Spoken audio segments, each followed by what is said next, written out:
அன்பான கன்னிராசி நேயர்களே, உங்களுடைய வாழ்க்கையில நீங்களே எதிர்பார்க்காத நேரத்துல ஒரு புதிய உறவு தானாக தேடி வந்து உங்களுக்கு மிகப்பெரிய மாற்றத்தை கொடுக்க போறாங்க. ஒரு மனுஷங்க உங்க வாழ்க்கையில வர்றாங்க அப்படின்னா, அது சாதாரணம் கிடையாது. அந்த சந்திப்பு உங்களுடைய வாழ்க்கையின் பாதையவே மாற்றக்கூடியதாக அமையப் போகுது. அதோடு உங்க வாழ்க்கையில மிக முக்கியமான திருப்புமுனை ஏற்படக்கூடிய காலமாகவும் இது இருக்கும். தொழில், பணம், குடும்ப வாழ்க்கை, ஆரோக்கியம் போன்ற விஷயங்கள்ல உங்களுக்கு என்ன மாதிரியான மாற்றங்கள் இருக்கும்? எந்தெந்த விஷயங்கள்ல நீங்க கவனமா இருக்கணும்? அப்படிங்கிறத பத்தி தான் இந்த வீடியோ பதிவுல பார்க்க போறோம். இந்த வீடியோவை ஸ்கிப் பண்ணாம கடைசி வரைக்கும் பாருங்க. நீங்க செய்ய வேண்டிய ஒரு எளிமையான பரிகாரத்தையும் இந்த வீடியோவின் கடைசியில சொல்லப் போறேன். செய்யறதன் மூலமா நீங்க செய்யக்கூடிய காரியங்கள்ல 100% வெற்றி உங்களுக்கு கிடைக்கும். எத்தனையோ கனவுகளோடவும் எதிர்பார்ப்புகளோடவும் தான் இந்த 2026ஆம் ஆண்டை நீங்கள் தொடங்குனீங்க. ஆனாலும் இந்த 3 மாதங்களாக உங்களுக்கு பெருசாக எந்த ஒரு விஷயங்களும் நடக்கலை.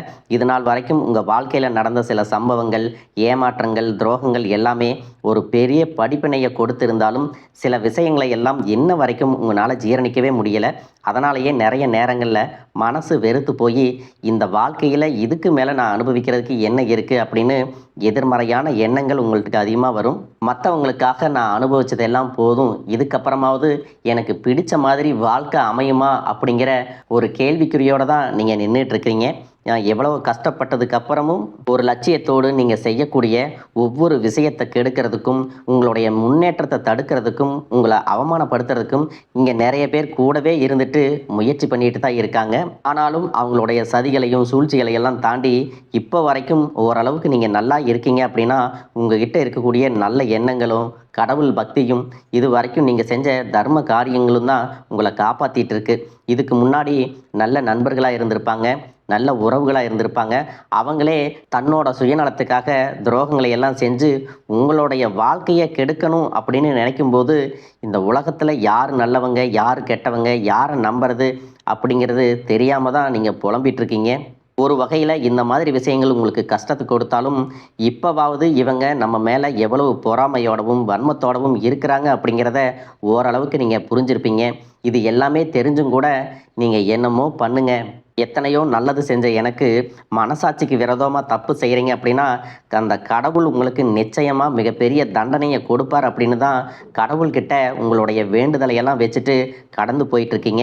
இப்போ இருக்கக்கூடிய சூழ்நிலையில் தான் உண்டு தான் வேலை உண்டு அப்படின்னு தான் இருக்கிறீங்க. இருந்தாலும் உங்களுடைய கஷ்டத்தையும் கண்ணீரையும் மற்றவங்களுக்கு தெரியாத மாதிரி தான் பார்த்துட்ருக்கிறீங்க.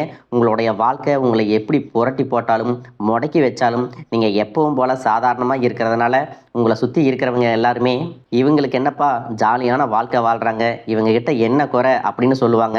ஆனால் மனசில் நிம்மதி இல்லாமல் சரியாக சாப்பிட முடியாமல் அவ்வளவு ஏங்க நிம்மதியாக தூங்க முடியாமல் கூட நீங்கள் எவ்வளவு கஷ்டப்படுறீங்க அப்படிங்கிறது உங்களுக்கும் அந்த கடவுளுக்கும் மட்டும்தாங்க தெரியும்.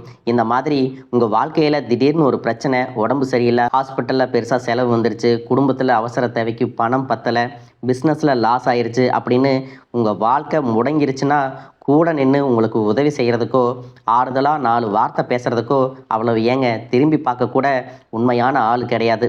ஆனால் நீங்களாவே ஏதோ தட்டு தடுமாறி எந்திரிச்சு நிற்கிறப்போ உங்களை குறை சொல்கிறதுக்குன்னே நிறைய பேர் தேடி வருவாங்க. உங்கள் சொந்தக்காரங்க தெரிஞ்சவங்க அப்படின்னு எல்லாரும் தேவைக்கு மட்டும்தான் உங்களை பயன்படுத்திக்கிறாங்க. இதையெல்லாம் தெரிஞ்சதுக்கு அப்புறமும் மறுபடியும் அவங்களுக்கெல்லாம் உதவி செஞ்சு ஏமாறக்கூடியவங்களாக தான் நீங்கள் இருக்கீங்க. இந்த வாழ்க்கையில் எப்படியாவது முன்னேறிடணும் அப்படிங்கிறதுக்காக தினம் கஷ்டப்பட்டு உழைக்கிறீங்க. இது நாள் வரைக்கும் என்னுடைய மனசாட்சிக்கு தெரிஞ்சு நான் யாருக்கும் எந்த கெடுதலையும் கஷ்டத்தையோ துன்பத்தையோ கொடுத்ததில்லை. எனக்கு மட்டும் ஏன் இந்த வாழ்க்கையில் இப்படி நடக்குது அப்படின்னு ஆதங்கப்படுறது உண்மைதாங்க. என்ன இருந்தாலும் உங்களுக்கு இவ்வளவு கஷ்டங்கள் ஆகாது. இந்த மாதிரி பிரச்சனைகள் உங்கள் வாழ்க்கையில் வரும், கொஞ்ச நாளுக்கு அப்புறம் அது போயிடும்.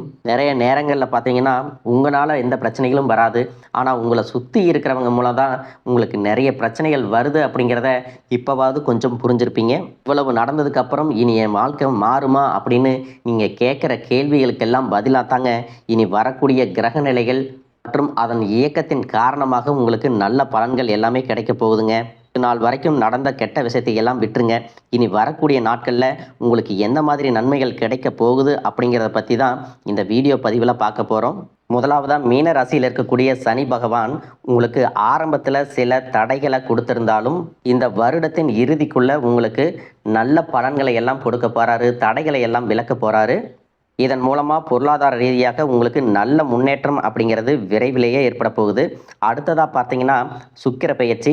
மேச ராசியில் இருக்கக்கூடிய சுக்கிரன் ஆரம்பத்தில் சூரியனோட சேர்ந்து சுக்கிர ஆதித்ய யோகத்தையும் கொடுக்க போகிறாங்க. இதன் மூலமாக உங்களுக்கு நல்ல வேலை வாய்ப்பு, அதில் பதவி உயர்வு மற்றும் அதிகாரம் செலுத்தக்கூடியவர்களுடைய நட்பு உங்களுக்கு கிடைக்கும். நீங்கள் செல்வத்தை சேர்க்கணும் அப்படிங்கிறதுக்காகவே நகைகளுடைய விலை குறையும். புதிதாக வீடு, வாகனங்கள் எல்லாமே வாங்குவீங்க. ஆரம்பத்தில் பொருளாதாரத்தில் ஏற்ற இறக்கங்கள் இருந்தாலும் இந்த வருடம் முடியும் பொழுது குறிப்பிட்ட அளவுக்கு நீங்கள் சொத்து சேர்த்து வச்சுருப்பீங்க. ஜூன் மாதத்தில் குரு பகவான் மிதுன ராசியிலிருந்து தன்னுடைய உச்ச ராசியான கடக ராசிக்கு போகும் பொழுது கஜகேசரி யோகமும் உண்டாக போகுது. இந்த நேரத்தில் உங்கள் நிதி நிலைமை ரொம்பவே முன்னேற்றமாக இருக்கும். குழந்தை பாக்கியம் இல்லை அப்படின்னு கவலைப்பட்டு இருந்தவங்களுக்கு நிச்சயமாக குழந்தை பாக்கியம் உருவாகும். அவங்களுடைய உடல் நலனில் எவ்வளவு பிரச்சனைகள் இருந்தாலும் அதையெல்லாம் சரி செஞ்சு இந்த பாக்கியத்தை அடைய போகிறாங்க. அவங்க குடும்பத்திலையும் மனதிலும் மிகப்பெரிய மகிழ்ச்சி நிரந்தரமாக இருக்க போகுது.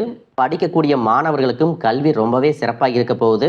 அடுத்ததான் நவம்பர் மாதத்தில் ஏற்படக்கூடிய ராகு கேது பெயர்ச்சியில் குடும்பம் மற்றும் தொழிலில் திடீர் மாற்றங்களும் திருப்பங்களும் ஏற்பட போகுது. நீண்ட நாளாக நிறைய பேர் உடல்நலம் சார்ந்த பிரச்சனைகளில் முடங்கி கிடந்திருப்பாங்க. நடக்கிறதுக்கே ரொம்ப சிரமப்பட்டிருந்திருப்பாங்க. அந்த பிரச்சனை எல்லாமே முழுவதுமாக நிவர்த்தியாக போகுது. கடந்த காலகட்டங்களில் உங்களுக்கு நல்லதொரு வேலை கிடைச்சிருக்காது. குடும்ப கஷ்டத்திற்காக குறைவான சம்பளத்தில் பிடிக்காத வேலையை செஞ்சுட்டு இருந்திருப்பீங்க. உங்களை பொறுத்த வரைக்கும் பிஇ படிச்சிருப்பீங்க, டிகிரி படிச்சிருப்பீங்க. சில பேர் தன்னுடைய கல்வி தகுதிக்கு சரியான வேலை கிடைக்கல அப்படின்னு ரொம்பவே ஆதங்கப்பட்டு இருந்திருப்பீங்க. வரக்கூடிய நாட்களில் நீங்கள் சரியான முயற்சிகளை எடுத்தீங்க அப்படின்னா அரசாங்க வேலைக்கு நீங்கள் முயற்சி பண்ணாலும் உங்களுக்கு அரசாங்க வேலை கிடைக்கும்.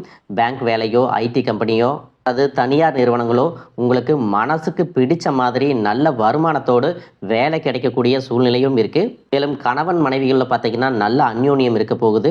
இது வரைக்கும் இருந்த மன கஷ்டங்கள் எல்லாம் நீங்கி ஒற்றுமையோடு இருக்க போகிறாங்க.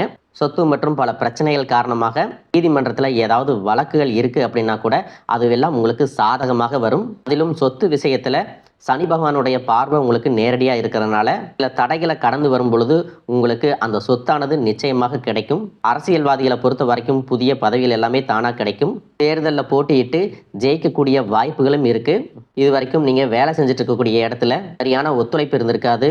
முழு ஈடுபாட்டோட வேலை செய்ய முடியாத அளவுக்கு சில பிரச்சனைகள் எல்லாமே இருந்திருக்கும். இனி வரக்கூடிய காலங்களில் உடன் வேலை செய்கிறவங்க மூலமாக உங்களுக்கு நல்ல ஆதரவு கிடைக்கும். சந்தோஷமாக அந்த வேலையை செய்வீங்க. வேலையில் உங்களுக்கு பண பலன்கள் ஏதாவது வராமல் இருந்துச்சுன்னா அந்த பண பலன்கள் எல்லாமே உங்களுக்கு வெகு சீக்கிரத்தில் கிடைக்கும். அரசு வேலையில் இருக்கக்கூடியவங்க சட்டத்திற்கு புறம்பாக எந்த ஒரு காரியத்திலையும் ஈடுபடாமல் நேர்மையாக நடந்து கொள்வது நல்லது. பொது வாழ்க்கையில் இருக்கிறவங்களுக்கு நீங்கள் எதிர்பார்த்ததை விட மிகப்பெரிய நிலையை அடைய போகிறீங்க. தொழிலில் தடைகள் ஏதாவது இருந்துச்சுன்னா அந்த தடைகள் எல்லாம் விலகிறது மட்டும் இல்லாமல் புதிய கிளைகளையும் தொடங்குவீங்க. உங்களுடைய உற்பத்தி அதிகரிக்கும். தொழிலை விரிவு செய்வீங்க. வரக்கூடிய நாட்களில் உங்களுக்கு விற்பனையும் அதிகமாகும். ஏற்றுமதி இறக்குமதியில் எல்லாம் உங்களுக்கு நல்ல லாபம் கிடைக்கும். நீங்கள் செய்யக்கூடியது சின்ன தொழிலோ பெரிய தொழிலோ அதுவெல்லாம் உங்களுக்கு நல்ல வளர்ச்சியை கொடுக்கும் அப்படிங்கிறத நீங்கள் ஞாபகம் வச்சுக்கோங்க. இனி வரக்கூடிய காலங்கள் எல்லாமே உங்களுடைய கனவுகளை நிஜமாக்கக்கூடிய நாட்களாக இருக்க போகுது. குடும்பத்தில் முன்னேற்றமும் பொருளாதாரமும் கிடைக்கும் பொழுது உங்களுடைய சுய ஒழுக்கத்தில் நீங்கள் ரொம்பவே கவனமாக இருக்கணும். பேசக்கூடிய வார்த்தைகள், பழகக்கூடிய நபர்கள் எல்லார்கிட்டையும் எந்த ஒரு இடத்துலையும் தான் அப்படிங்கிற கர்வத்தை மட்டும் நீங்கள் வச்சுக்க கூடாது.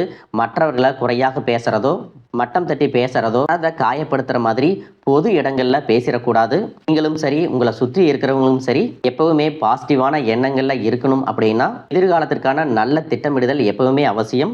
அதனால் நீங்கள் எந்த ஒரு விஷயத்தை செய்யும் போதும் எதிர்காலத்தில் இது எனக்கு எந்த மாதிரியான பலன்களை கொடுக்கும் அப்படிங்கிறத மனசில் வச்சுக்கிறதும் அவசியம். இதை நீங்கள் சரியாக செஞ்சுட்டு வந்தீங்கன்னா பெரியவர்களுடைய உதவி கிடைக்கும். உறவுகளில் இருந்த சண்டை சச்சரவுகள் முழுவதுமாகவே விலகும். புதிய நண்பர்களும் உங்களுக்கு உதவி செய்வாங்க. தொழிலில் ஏற்பட்ட நெருக்கடிகள் விலகும். பொருளாதார ரீதியாக நலிவடைந்த நிறுவனங்கள் மீண்டும் முன்னேற போகுது. மேலும் மேலும் உங்களுக்கு வியாபாரத்தில் எதிர்பார்த்த லாபம் கிடைக்கும். உங்களுடைய புதிய சிந்தனைகள் மற்றும் நேர்மறையான எண்ணங்கள் உங்களுடைய வளர்ச்சிக்கு காரணமாக இருக்க போகுது. கடந்த காலகட்டங்களில் திருமணம் பார்த்தீங்க அப்படின்னா நிறைய பிரச்சனைகளும் சிக்கலுமாக இருந்திருக்கும். அதிலும் ஜாதகம் சரியில்லை, சொந்த வீடு இல்லை, வசதி இல்லை, பெற்றோர்கள் சரியில்லை, அரசு வேலையாக இருக்கணும், இந்த மாதிரி எத்தனையோ காரணங்களை எல்லாம் சொல்லி உங்களுக்கான திருமணம் தடைகள் ஏற்பட்டிருக்கும். இன்னும் சிலருக்கு பார்த்தீங்கன்னா தெரிஞ்சவங்களாலையும் நண்பர்களாலையுமே திருமணங்கள் எல்லாமே நின்று போயிருக்கும். இந்த மாதிரி இடத்துல உங்களால் எந்தெந்த விஷயத்தை எல்லாம் சரி செய்ய முடியுமோ அதையெல்லாம் சரி செஞ்சுட்டு குரு பெயர்ச்சிக்கு பிறகு நீங்கள் திருமண முயற்சிகளில் ஈடுபட்டீங்கன்னா உங்களுடைய மனதுக்கு பிடித்த மாதிரியான நல்ல வரன் அமையும். குடும்ப வாழ்க்கை சிறப்பாக இருக்கும். உங்களுடைய வாழ்க்கை துணை அழகா இருப்பாங்க. கை நிறைய சம்பாதிக்கக்கூடியவங்களாகவும் இருப்பாங்க. அதே நேரத்தில் வாழ்க்கை துணையை இழந்துட்டு இரண்டாவது திருமணம் பற்றி யோசிக்கக்கூடிய ஆண்கள் மற்றும் பெண்களுக்கு தன்னுடைய வாழ்க்கையில வரக்கூடிய துணை, அவங்களுடைய பழக்க வழக்கம், 2 பேருக்கும் கருத்தொற்றுமை இருக்கா, மன பொருத்தம் இருக்கா மற்றும் தேவைப்பட்டா உங்களுடைய ஜாதகத்தை கூட ஒரு முறை நீங்க சரி பார்த்துக்கிட்டு இரண்டாவது திருமணத்துக்கு முயற்சி செஞ்சீங்கன்னா நல்ல வாழ்க்கை துணை அமையும். மற்றவங்க பொறாமப்படக்கூடிய அளவுக்கு நல்லதொரு வாழ்க்கையை வாழ்ந்து காட்டுவீங்க. படிக்கக்கூடிய மாணவர்களுக்கு பரீட்சையில் நல்ல மார்க் வருமா, பாஸ் ஆகுமா அப்படிங்கிற மாதிரி குழப்பங்கள் இருக்கும். வரக்கூடிய தேர்வு முடிவுகளானது நல்ல தேர்ச்சியை கொடுக்கும். ஓரளவுக்கு நல்ல மதிப்பெண்கள் வாங்கி பாஸ் ஆகிறது மட்டும் இல்லாமல் அடுத்தடுத்த மேற்படிப்புகளும் படிப்பீங்க. காதலிக்கக்கூடியவர்களுக்கு சரியான புரிதல் இல்லாமல் போகிறது மற்றும் கருத்து வேறுபாடுகள் காரணமாக பிரிஞ்சிருப்பாங்க. இன்னும் சிலருக்கு பெற்றோர்களே காதலுக்கு தடையாக இருந்திருப்பாங்க. வேறு ஜாதியாக இருக்குது, நல்ல குடும்பமாக இல்லை, வசதி இல்லை அப்படின்னு ஏதாவது ஒரு காரணத்தை சொல்லி பிரிஞ்சிருந்திருப்பாங்க. ஆனால் இனி வரக்கூடிய காலங்களில் நீங்கள் உண்மையாக உங்கள் காதலை வெளிப்படுத்தும் போது அந்த காதல் கண்டிப்பாக உங்களுக்கு கை கொடுக்கும். வீட்டில் சொல்லும் பொழுது பெற்றோர்களே உங்களுடைய காதல் திருமணத்தை நடத்தி வைப்பதற்கான வாய்ப்புகள் இருக்குது. சிலருக்கு பார்த்தீங்கன்னா சின்ன வயசுலேயே தன்னுடைய வாழ்க்கை துணை இழந்திருப்பாங்க. சிங்கிள் பேரண்ட்டாக தன்னுடைய குழந்தைகளை கவனிச்சுட்டு இந்த வாழ்க்கையை வாழ்கிற மாதிரி இருந்திருக்கும். ஆரம்பத்தில் உங்களுக்கு இது போராட்ட காலமாக இருந்தாலும் தன்னம்பிக்கையோடவும் சுயமரியாதையோடவும் இந்த சமுதாயத்தில் வாழ்ந்து காட்டுவீங்க. சில போலியான நபர்கள் உதவி செய்கிறேன் அப்படின்னு உங்களை ஏமாற்றக்கூடிய சூழ்நிலையும் இருக்குது. அப்படிப்பட்ட நபர்களை நீங்கள் சரியாக அடையாளம் கண்டுபிடிச்சு அந்த மாதிரி நபர்களை உங்களுடைய வாழ்க்கையில் என்றைக்குமே அனுமதிக்கக்கூடாது. எந்த ஒரு எதிர்பார்ப்புகளும் இல்லாமல் எப்பவும் போல் உங்கள் கடமையை செஞ்சுட்டு உங்கள் வாழ்க்கையை நீங்கள் வாழ்ந்துட்டு வாங்க. உங்களோட குலதெய்வமும் கிரக நிலைகளும் உங்களுக்கு துணையாக இருக்கு. இப்போ நீங்கள் எடுத்து வைக்கக்கூடிய ஒவ்வொரு அடியும் எதிர்காலத்தில் உங்களை வாழ்க்கையின் உச்சத்தில் கொண்டு போய் வைக்கும் அப்படிங்கிறத மட்டும் நீங்கள் எப்பவுமே நினைவு வச்சுக்கணும். உங்களை சுற்றி நல்ல விஷயங்கள், கெட்ட விஷயங்கள் இந்த மாதிரி எல்லாமே சுற்றி சுற்றி நடந்து வந்தாலும் நல்ல விஷயங்களை மட்டும் எடுத்துட்டு நீங்கள் முன்னேற்ற பாதையில் போயிட்டே இருங்க. உங்களுடைய நல்ல எண்ணங்களுக்கு உங்களுக்கு நல்லதே நடக்கும்.